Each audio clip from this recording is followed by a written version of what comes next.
because absolutely we do. And as I said in our press conference earlier today, this is our responsibility. It's our mess. We're going to clean it up. We're going to help the families involved and ensure it'll be months before we've got total cleanup, but we are absolutely going to do that. What about the wildlife? What effort will be made to save? We have set up, as of today, a rehabilitation center for the wildlife, and it is just now going into operation in order to be able to collect wildlife that have any oil exposure and take them to that location for rehabilitation. And that process is just starting.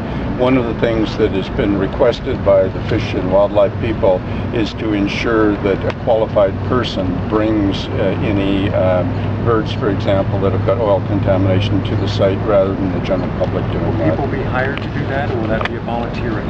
I understand both. We have hired a company to establish the rehabilitation center, but I understand there are a number of volunteer organizations that are wanting to be involved as well. And can you describe the effort to move the oil to one side of the river so that when it reaches Lake Marr, it's more easily collected? Well, first of all, we hope it will not reach Lake Marr, and don't expect it to.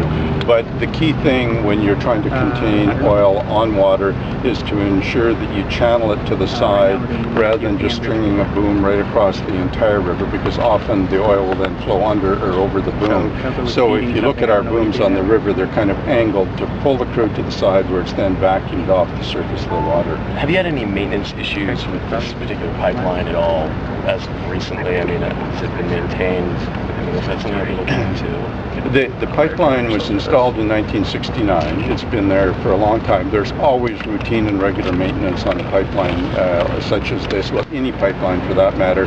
We go through regular remediation, internal inspection of the pipeline to determine whether there are any defects in it, and then corrective action. We dig up, cut out, and replace any sections that are problematic. How much oil leaks? Do you know? We estimate 19,500 barrels of oil. And that's how many gallons?